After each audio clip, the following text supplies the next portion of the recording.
It was just another cold morning at Westbrook High, the kind of day when students shuffled into class half asleep, their minds more on the bell's schedule than their future.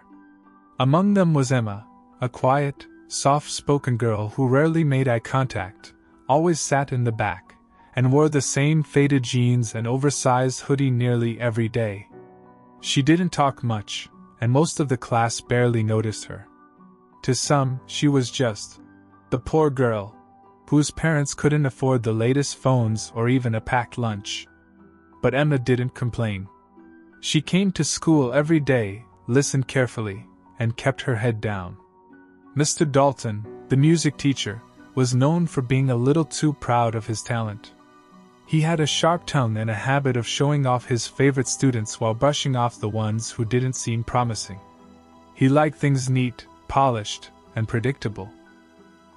So when it came time for the class to try out instruments, he wasn't thrilled when Emma quietly raised her hand and asked, barely above a whisper, "Can I try the violin?" He raised an eyebrow and smirked in front of the whole class. "You? The violin?" His tone wasn't cruel, exactly, but it dripped with doubt. "Well, I suppose we could all use a little entertainment," he said, chuckling as he handed her the old-school violin. A few kids in the room snickered, whispering to each other, as Emma walked slowly to the front of the room. To them, it was just going to be another awkward moment, another reason to laugh. Emma took the violin gently, her fingers moving across it like she already knew it well. She didn't say anything, didn't try to defend herself. Instead, she closed her eyes, tucked the violin under her chin, and for a few seconds, just stood still. The room fell into an uncomfortable silence, everyone expecting an off-key mess or a broken string. Mr. Dalton leaned back in his chair with a half-smile, waiting for the show to fall apart. But then, something happened. The first note rang out, smooth and haunting. Then came the second, then a flow of melodies so beautiful, so precise, it felt like time itself slowed down. Emma's bow moved with a grace that no one expected, not the students, not the teacher, not even Emma's own classmates who had shared classes with her for years. Her music filled every corner of the room. It wasn't just good, it was breathtaking.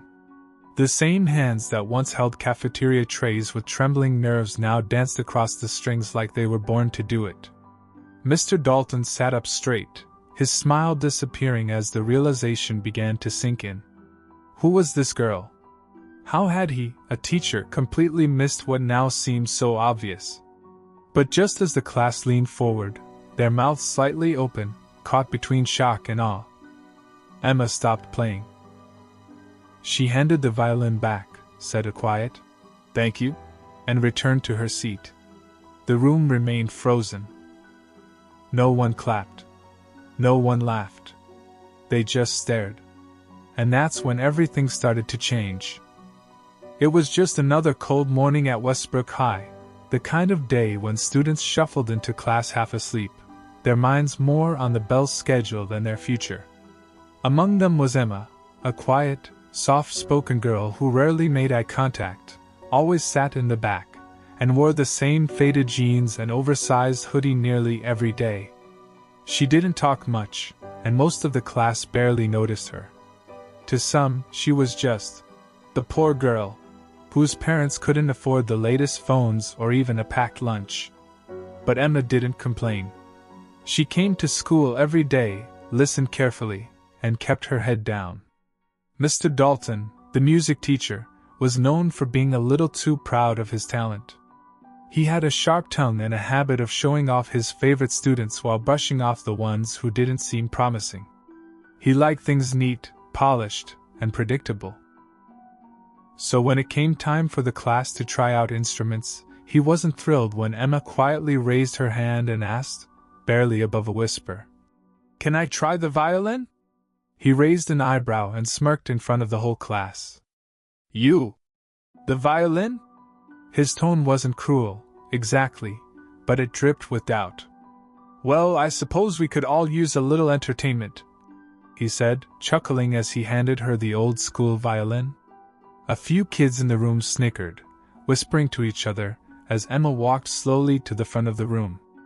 To them, it was just going to be another awkward moment, another reason to laugh. Emma took the violin gently, her fingers moving across it like she already knew it well. She didn't say anything, didn't try to defend herself. Instead, she closed her eyes, tucked the violin under her chin, and for a few seconds, just stood still. The room fell into an uncomfortable silence, everyone expecting an off-key mess or a broken string. Mr. Dalton leaned back in his chair with a half-smile, waiting for the show to fall apart. But then, something happened. The first note rang out, smooth and haunting. Then came the second, then a flow of melodies so beautiful, so precise, it felt like time itself slowed down.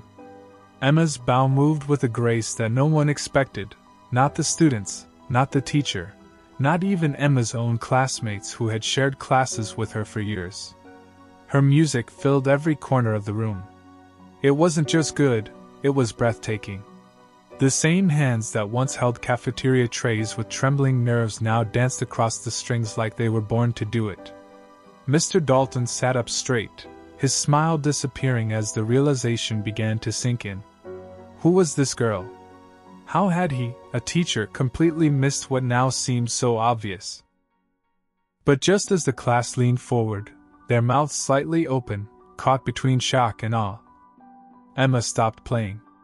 She handed the violin back, said a quiet, "Thank you," and returned to her seat. The room remained frozen. No one clapped. No one laughed. They just stared. And that's when everything started to change. The silence in the room lingered long after Emma sat down. Even the class clown, usually quick to crack a joke, stayed quiet. Mr. Dalton cleared his throat and awkwardly shuffled some papers, pretending to move on with the lesson, but his hands trembled slightly. He didn't look at Emma again that day. Word spread fast. By lunchtime, everyone in school was talking about the shy girl with the violin. Some said she was a secret prodigy. Others joked that she must have been hiding it all her life just to shock everyone. A few were just embarrassed they'd ever made fun of her. But Emma? She didn't say a word. She ate her small lunch by herself under the tree near the parking lot, the same spot she always sat. The sudden attention didn't seem to touch her. She didn't gloat, didn't act different. But there was something new in her eyes, something distant, like her mind was elsewhere. Later that day, Mr. Dalton walked into the faculty lounge looking puzzled. He asked around quietly, hoping someone knew more about Emma's background. "Do you know if she's ever taken lessons?" he asked the guidance counselor. "Her technique, it's not beginner level. It's professional." The counselor raised an eyebrow. "Emma Hayes? I mean, her family's been through a lot. Her dad passed away a few years ago. Her mom works 2 jobs just to get by. I don't think they could afford lessons." Mr. Dalton frowned. "Then how?" No one had the answer. That night, Emma went home to a small apartment on the edge of town. She unlocked the door and was greeted by silence. Her mom was working the night shift again. The lights flickered slightly as she walked past the kitchen and into her room. On the wall above her bed was an old, framed photo, her and her father, sitting on the floor of their living room. He was holding a violin, placing it in her tiny hands. That was the last memory she had before he got sick. Beneath her bed, wrapped carefully in a soft cloth, was her real violin, not the scratched school one, but her father's. It was old, worn, and the strings had been replaced more times than she could count. But it was hers. And every night, when no one was around, she played. It was the only way she felt close to him. Music wasn't just a hobby. It was the only part of her life that made sense. Back at school, Mr. Dalton couldn't get Emma's performance out of his head. He replayed the moment over and over. How effortlessly she played, the emotion in each note, the way the room had fallen completely still. It challenged everything he thought he knew about talent. And for the first time in years, he felt something he hadn't in a long while: doubt. He decided to test her again, this time in front of the whole music department. He told the principal, the other teachers, even invited a local music instructor he knew.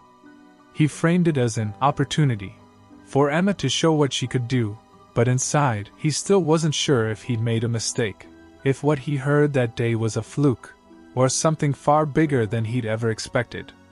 Emma didn't know yet. No one had told her. And she had no idea what was coming next. The next morning, Emma walked into school with her usual quiet steps, unaware that plans were already being made behind closed doors. Mr. Dalton had arranged for a special performance day during next week's school assembly. He told the administration it would be a good way to highlight hidden talent. But in truth, he still wasn't sure what to believe. He needed to know if what he'd seen was real or just a lucky moment. He also needed to prove to himself, maybe more than anyone else, that he hadn't been wrong all these years trusting his instincts about students. But deep down, a part of him already knew Emma was something special. He just didn't understand how or why. Emma, meanwhile, began noticing small changes. Students who had never spoken to her now gave her quick nods in the hallway. Some asked awkward questions at lunch. "Hey, were you trained or something?" She just smiled and shook her head. A few girls from her class tried to sit with her at break, but the conversations felt forced. She wasn't used to being seen. And even now, she wasn't sure if people were curious or just waiting for her to mess up. At home, her mom noticed the shift too. Emma was quieter than usual, her fingers constantly twitching like she was playing invisible strings. One night, over a dinner of canned soup and toast, her mom finally asked, "Is everything okay at school?" Emma hesitated. Then she told her about the performance. Her mom froze mid-bite, spoon hanging in the air. "You're going to perform? In front of the whole school?" Emma nodded, eyes on her soup. Her mom slowly smiled. "He would have been proud," she said softly. That night, Emma didn't practice. She stared at her violin but couldn't lift it. It wasn't fear.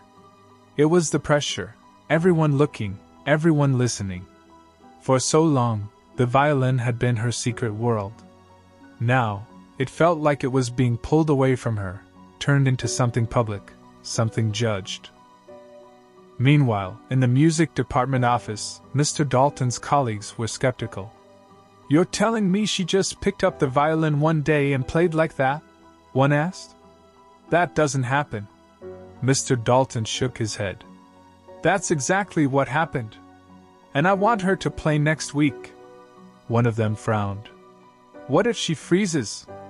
What if she embarrasses herself? Then we'll deal with it," Dalton replied. "But I need to know." As the day of the assembly crept closer, whispers turned into rumors. Some students began to say the performance was staged, that Emma had a famous teacher secretly training her. Others claimed she was only good at that one piece and wouldn't be able to do it again. Jealousy crept in, especially from one of Mr. Dalton's favorite students, Lily, a well-off girl who'd been taking private lessons for years. Lily didn't like being overshadowed. She watched Emma closely, pretending to be friendly but already planning to play just before her in the assembly, hoping to win the crowd's favor. The tension built with every passing day. And Emma? She was caught in the middle of something she didn't ask for. The violin had always been her safe space, but now, it felt like a test she never signed up to take. And deep inside, she knew something wasn't right. This performance wasn't just about music anymore. Something else was happening. And it was only just beginning. The day of the assembly arrived with a strange stillness in the air, like the school itself was holding its breath. Posters for Talent Showcase were taped to every wall. Students buzzed in the hallways, not because of excitement, but because of one name, Emma. Some were waiting to be inspired. Others were waiting for her to fail. But everyone was waiting, Emma sat in the music room backstage, her violin resting across her lap like a fragile secret. She could hear the faint echo of the crowd gathering in the gymnasium. Her fingers, always so steady, now trembled slightly. She had played this piece 100 times in private, but this wasn't her room. Her father wasn't beside her, and the silence waiting for her outside wasn't peaceful. It was expectant. It felt like the whole school had placed a spotlight on a girl they never noticed until a few days ago. Mr. Dalton stepped in, holding the schedule. "You're up after Lily," he said, avoiding her eyes. "You'll do fine." Then he turned and walked out, but not before hesitating slightly at the door. For a brief second, Emma saw something new on his face, regret, maybe even guilt. Lily, dressed in a sparkling white blouse, stood nearby warming up with confident strokes. Her expensive violin gleamed under the light, every inch polished and perfect. She glanced at Emma and gave a tight smile. "Good luck," she said. Her tone was friendly, but her eyes weren't. Emma nodded, her lips barely parting. The gymnasium was packed. Teachers, students, even a few parents filled the seats. The lights dimmed, and the principal gave a short speech about celebrating student creativity and talent. Then the music began. A student played the piano, another sang. But no one was really paying attention. They were all waiting for the last two acts. Lily stepped onto the stage with elegance, her shoulders back, her steps confident. She played flawlessly, just as expected. Her piece was complicated, fast, and full of flair. She finished with a dramatic final note, standing tall as the audience clapped loudly. Some even cheered. She smiled, bowed, and walked off stage, tossing a quick glance back at Emma. Then it was Emma's turn. Her name was called. She stood up slowly, her legs stiff like they didn't belong to her. As she walked toward the stage, the violin in her hands suddenly felt heavier than ever before. Each step echoed in her ears. The gym was silent now, a strange kind of silence. Too sharp, too focused. She reached the center. The bright lights hit her face. For a moment, she couldn't see the crowd. But she could feel them. Hundreds of eyes, all watching, judging, waiting. She raised the violin, but her fingers shook. Her heart pounded so loudly it drowned out her thoughts. She took a deep breath. Then, from the front row, she spotted something. Lily. Whispering something to the girl next to her, smiling. Emma's grip tightened. The bow touched the string, and everything went still. In that frozen moment, the whole room seemed to hang in the balance. And then, nothing. Emma froze. The bow hovered above the strings, just an inch away. Her breathing slowed, her eyes locked forward, but her hands wouldn't move. A ripple of confusion spread through the crowd. Whispers started to rise like smoke. From the front row, Lily tilted her head slightly, still smiling, only this time, there was something sharper behind it. Emma didn't blink. She stood there for what felt like forever, still as stone. Then she lowered the violin. A stunned murmur moved through the gym. She stepped back from the microphone. No explanation, no words. Just silence. Mr. Dalton stood backstage stunned. He started forward, unsure if he should stop her or let her go, but before he could move, Emma turned and walked off the stage. Her steps were slow but steady, like she had already made up her mind. As she passed the curtain, she didn't look at anyone, not even him. She simply walked out of the music room, out of the gym, and out of the building altogether. No one knew what had happened. Some thought she got scared. Others said she was showing off, being dramatic. But the truth was far more complicated, and far more painful. Because Emma had seen something in the crowd that changed everything. Not Lily. Not the smirks or the whispers.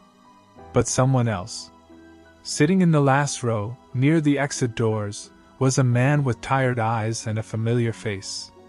He was older now, with graying hair and sunken cheeks.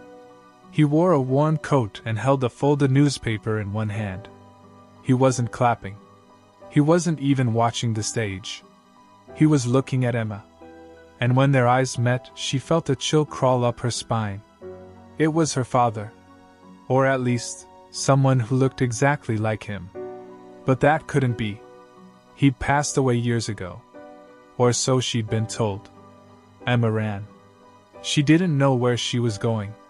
The cold air bit her face as she pushed through the front doors and into the parking lot. Her heart pounded louder than any music she had ever played. She didn't stop running until she reached the hill behind the school, where the trees blocked the noise of the world. Back inside, the audience was left stunned. Mr. Dalton tried to speak into the mic, offering some clumsy apology about nerves and pressure, but the room was already buzzing with new rumors. Meanwhile, Lily stood off to the side, watching the chaos unfold with a small frown.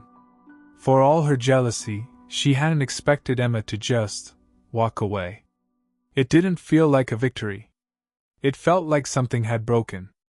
Later that night, Emma sat by the window in her room, the violin resting beside her, untouched. Her mind spun with 1,000 questions. Was it really him? Why was he there? Why now? And just when she thought she couldn't feel more overwhelmed, her phone lit up. A message. From an unknown number. It read, "You played beautifully. I've been listening all along." Emma's hands trembled. And suddenly, the story she thought she understood began to unravel. Emma stared at the message for minutes, her mind trying to catch up with her heart. She read it over and over. "You played beautifully. I've been listening all along." Her fingers hovered above the screen, unsure whether to reply or delete it altogether. The number wasn't saved, and there was no name attached. She checked the message details. It had been sent just minutes after she left the gym. Her thoughts spiraled. Who sent it? And more importantly, how did they know? The next morning, Emma didn't go to school. Instead, she took her violin and walked to the small music studio downtown, an old place she hadn't visited in years. Her dad used to bring her there when she was little. It was where she had played her first full piece, where they laughed and recorded duets on an old tape recorder. The building was worn now, most of the rooms empty, but the owner still remembered her. "You're Robert Hayes' daughter, right?" the woman said, smiling gently. "Haven't seen you in a long time." Emma nodded. "Did anyone leave a message for me recently? Or stop by asking about me?" The woman frowned. "Now that you mention it, a man came in a few days ago. Said he used to teach here. Asked if we still had a student named Emma Hayes. He left this." She handed Emma a small envelope. Emma opened it with trembling hands. Inside was a single, folded sheet of music. Her heart stopped. It was the piece she used to play with her father, the same one she had prepared for the school performance. Only this version had notes added, handwritten with familiar curves. It was a duet. 2 violins. On the bottom, in small print, were the words, "Play it tonight. Same place. 7 p.m. That evening, as the sun dipped low behind the rooftops, Emma walked to the old train station near the edge of town, the same spot where she and her father would sometimes stop after lessons. It was quiet now, long since abandoned except for the occasional passing train. She stood on the platform, violin in hand, unsure what to expect. And then she heard it. A violin. Soft, warm, and unmistakably familiar. She turned. There he was. Older, thinner, eyes filled with emotion, Robert Hayes. Her father. Alive. Before she could speak, he nodded slightly, raising his own violin. Emma lifted hers without thinking. They began to play. No words, no questions. Just music. The melody flowed between them like it had never left, every note carrying pain, love, and everything they had lost. When the last note faded, Emma's voice finally broke the silence. "They said you were gone." Her father looked down.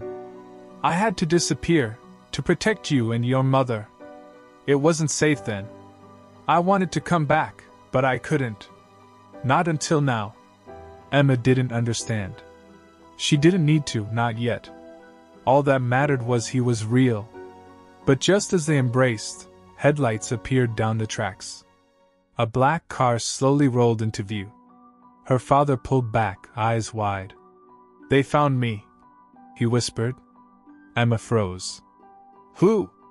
Before he could answer, the car door opened, and Mr. Dalton stepped out. Only he wasn't alone.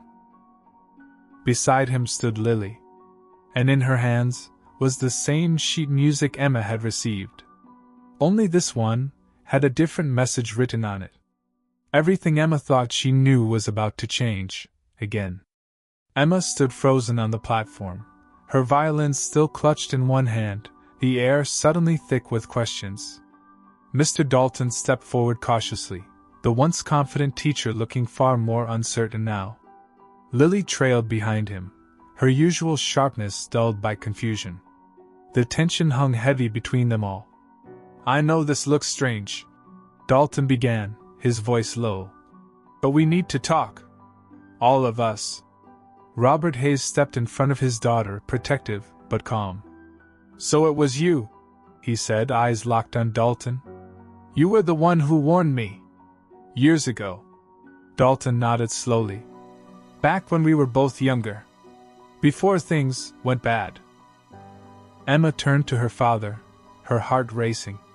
"What's going on?" Her father took a deep breath. "I used to play music for a living, before I met your mother. But I got involved with the wrong people. Some of them used music studios to launder money, and when I tried to walk away, they made threats. I couldn't risk staying. Mr. Dalton, he was a student of mine once. He helped me disappear. And he's been keeping an eye on you ever since." Emma looked at Dalton, stunned. "That's why you were always so distant with me." He nodded. "I couldn't show any favoritism. I couldn't let anyone suspect you were his daughter. Not until we were sure you were safe." Lily stepped forward, holding the other sheet of music. "I found this in the old archives," she said quietly. "I thought it was just a copy, but then I saw the writing. The same handwriting that Emma's music had. I realized this wasn't just a performance, it was something much bigger."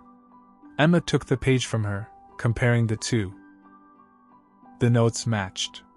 The message was different, but the intent was the same. Her father had been reaching out, in secret, through music. Dalton looked at them both.